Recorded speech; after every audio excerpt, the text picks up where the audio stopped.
阿 Pen 啊，係你又話介紹你啲好特別嘅靈位俾我知道下嘅。係啊，修哥，咁咧事不宜遲，我哋而家即刻去睇一睇，好啊好唔好啊好？一定係令你大開眼界啊！呢度。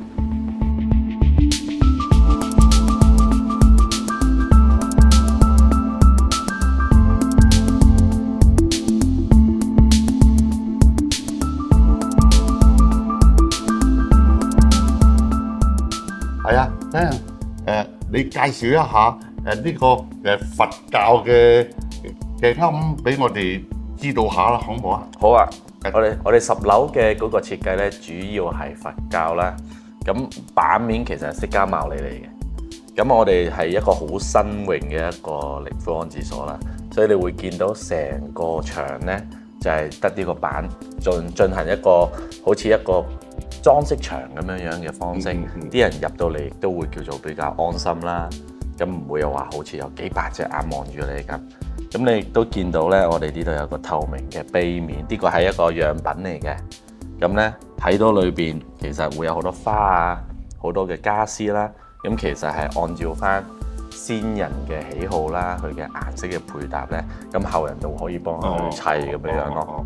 關於呢個先人嘅喜好，又另外仲有其他嘅擺設嘅喎。有㗎有㗎。嗱，我哋過去睇下啦，好啊。好啊，好。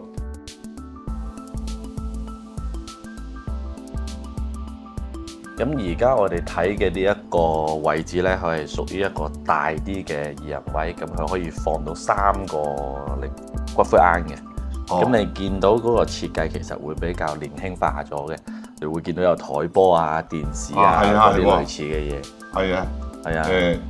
中意打台波嘅佢生前打。冇錯。係咁有好多客戶都會放嗰啲麻雀添嘅喎，甚至乎。哦。係啊。係仲有乜嘢其他嘅？係啊，嗱呢邊有喎，呢邊咧呢個咧就特別啲嘅，呢個係攞嚟俾人哋見到到底可以放到幾多個罌，而呢度啲罌咧其實都係我哋集團會送俾客戶嘅，係啦。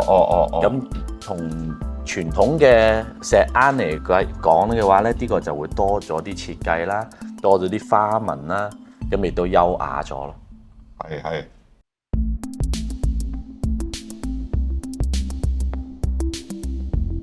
係啊，呢個好特別㗎，係咪？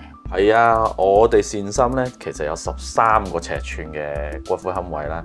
而家我哋見緊嘅呢個係8人位嚟嘅。哦，8人位。係啊，開嚟俾你睇下。哦。係啊，咁你會見到咧，佢嘅容量係可以放到8個骨灰罌啦。係啦，雖然話係放到8個啫喎，不過好多客戶咧買咗之後都係放2到4個左右嘅啫。哦。係啊。真係好特別喎。係啊，咁你會見到裏邊咧，其實佢嘅設計啊，各方面亦都可以做到好誇張都得。咁你而家見到我哋就係放骨灰罌啦。正常嚟講咧，有啲人甚至乎會整間屋喺裏邊都會嘅。哦，係啊。好嘅。咁仲有冇第二啲介紹俾我睇下？有啊，再大啲嘅都有啊，喺嗰邊咋。好啊。就係呢個啦，修哥。係。咁呢一個咧係我哋成個大廈裏邊咧第2大嘅位嚟嘅。第2大就可以放到10人。咁你睇下啦。10人嘅。冇錯啦，就可以放到10個骨灰罌嘅一個位啦。咁你會見到開始去到可以擺好多唔同嘅小型家具啊，甚至乎花嘅量亦都多咗好多。係啊，所以就我哋呢度自主決定點樣去創造自己嘅骨灰位咧，就我哋集團就好希望先人同後人之間嘅互動可以增強。所以就會俾客戶自己去做好多唔同嘅類型設計咯。呢個亦都係有宗教嘅，呢個係佛教。係啊，呢個係佛教嚟㗎。呢個係佛教嘅。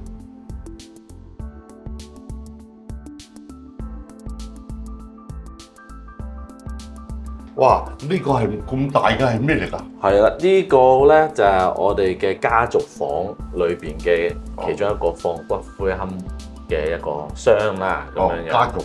係啦，咁咧我哋呢度咧成個裏邊咧，我哋係做得金碧輝煌嘅，儘量都。哇！係啊，咁就會有啲窗紗啦，咁啊全部都係人手製造出嚟嘅。咁啊，你會見到呢度雕龍雕鳳咧，其實都係全部人手做啦。咁其實咧，我哋呢個空間咧，我哋係會幫客戶去設計嘅。即係話佢中意啲咩顏色啊，佢中意啲咩石啊，佢甚至乎中意佢呢一個放骨灰龕嘅箱係點嘅類型咧，我哋都會幫佢度身訂做嘅。咁啊，可以安放幾多個？呢一個房裏邊咧，其實咧我哋申請就係放20個骨灰龕。係啊，20個，即係整個家族個家族。由佢太爺嗰一代放到好太孫都冇錯啦，應該都係冇問題嘅。係啊。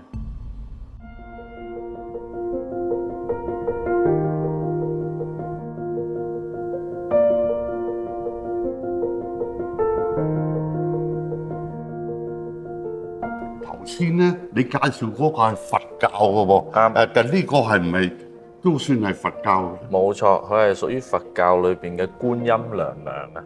觀音娘娘。係啦，因為有好多人咧，其實喺香港都中意拜觀音嘅，咁所以喺呢一個版面嘅設計咧，我哋係放咗觀音娘娘，顏色我哋都以金色為主。係啊。咁我哋睇下裏邊。呢個係容量係幾多個咧？呢個咧係可以放到2個骨灰龕。2個。係啦。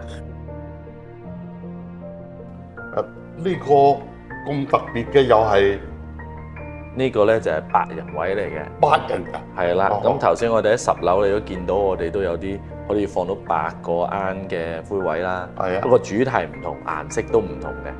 咁喺我哋9樓呢度咧，呢個屬於咧，佢係可以係觀音嘅，有宗教又得，無宗教亦都得嘅。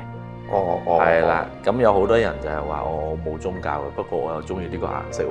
咁佢哋有陣時就會可以選擇買個8人位咧，咁就可以有一個無宗教主題咁樣樣咯。金碧輝煌。係啊，上面呢度咧仲要係鳳啊，2個鳳凰。係啊。8人位。8人位啊。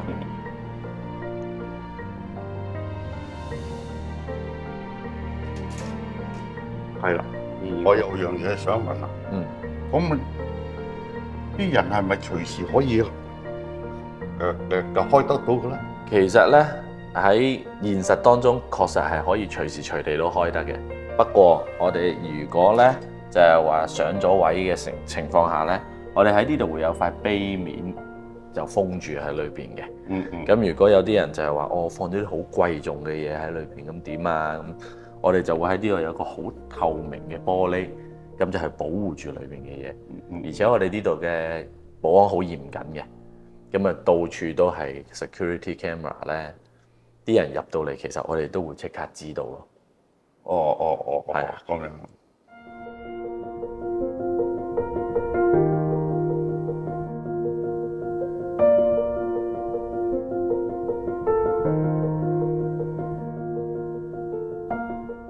呢個咧睇嚟好名貴喎，係嘛？係啊，呢個係仿照以前咧嗰啲大宅啊。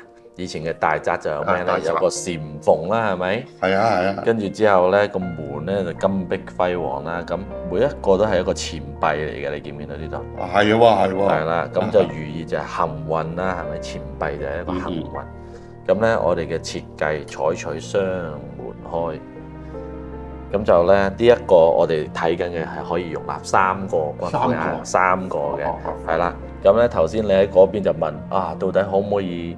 係咪隨便開啦，或者鎖咧？呢一個屬於無宗教設計。咁咧功能性上面你睇住咯喎，呢度係有個鎖嘅喎。咁咧我哋鎖呢個嗰陣時咧，我哋就會叫啲同事咧就可以成個開咗去，喺裏邊做任何嘅更換啊，或者可能嗰個主人想更換裏邊嘅擺設，咁就可以透過呢個一開咁就做到啦。豪宅啊！係啊，呢個係小型豪宅，我哋咧當然亦都有大型啲嘅豪宅啦。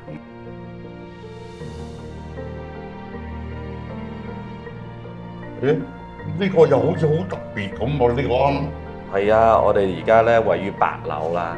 咁呢一個區域係一個無宗教區域嚟嘅。咁你見到佢個設計上面會有啲小蝙蝠啦。咁喺以前咧，蝙蝠係幸運福到嘅意思。咁你都見到呢度有兩個圈圈係可以喐得到嘅，因為古代人係唔會咁樣敲門嘅，佢係靠呢一個鎖環咧，就咁樣敲，敲敲敲咁樣。咁我哋開嗰陣時咧，一打開，咁咧就會見到我哋裏邊嗰個容量，其實就係我哋頭先上面睇到嘅，就係可以放到3個骨灰龕嘅容量啦。3個㗎？係啊，呢個係3個嚟㗎。咁你見到咧，佢一合翻埋嗰陣時咧，佢中間呢個心鎖咧，亦都無縫對接到。咁就係呢個就係我哋花咗好多心思去設計。係。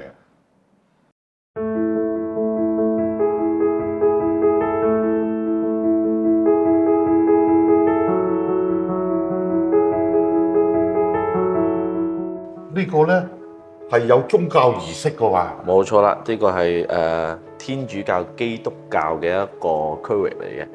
係啦。咁我哋個設計係採用一個好似火焰咁樣，就包住個十字架咁樣嘅形式。咁就因為天主教、基督教咧侍奉都係上帝，咁所以咧我個設計就係用火包住個十字架去顯現呢個宗教出嚟咁樣。呢個咁大嘅可以安放幾多個？呢個係6人位嚟㗎。係咩？係啊，我開嚟俾你睇下。你會見到咧，有好多客戶其實已經係訂咗㗎咯喎。咁啊預訂咗係點樣咧？佢就會喺上面就放罌啦，喺下面咧佢哋就要求可能我哋幫佢做一個迷你版嘅教堂喺裏邊都得㗎。係啦，都係同上面一樣啦。有好多人買咗咁大嘅位，其實最終都係放1個或者2個，即係叫做住得鬆動啲嘅正式嘅陰宅裏邊嘅豪宅，就係呢種啦。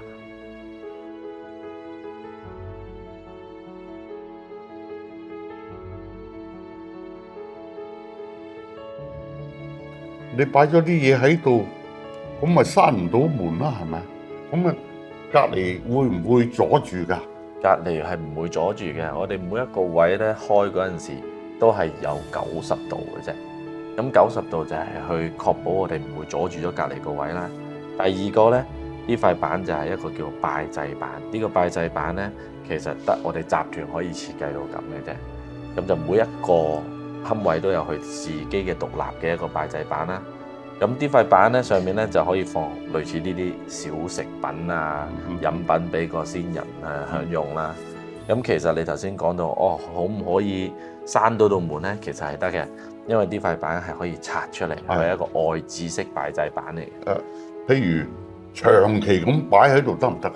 長期擺喺度咧，如果係講緊擺啲熟食，譬如話蛋撻啊、燒豬啊、雞嗰啲咧，咁其實我哋去到夜晚就會收噶啦。不過你話如果佢放啲花喺度，佢可唔可以長期擺咧？咁我哋都會等嗰啲花去到可能1-2日就快凋謝嗰陣時，先會幫佢閂翻埋。係啦。你頭先話呢個好特別嘅，有啲咩特別啊？咁佢嘅特別之處，除咗就係呢一個設計係我哋頭先睇過嘅8樓設計之外咧，其實佢係我哋呢度嘅示範單位之一。示範單位。示範單位，龕位都要有示範單位。咁我開嚟俾你睇下啦。咁咧，你會見到咧，我喺裏邊，你會見到會有個少少嘅熒光幕啦。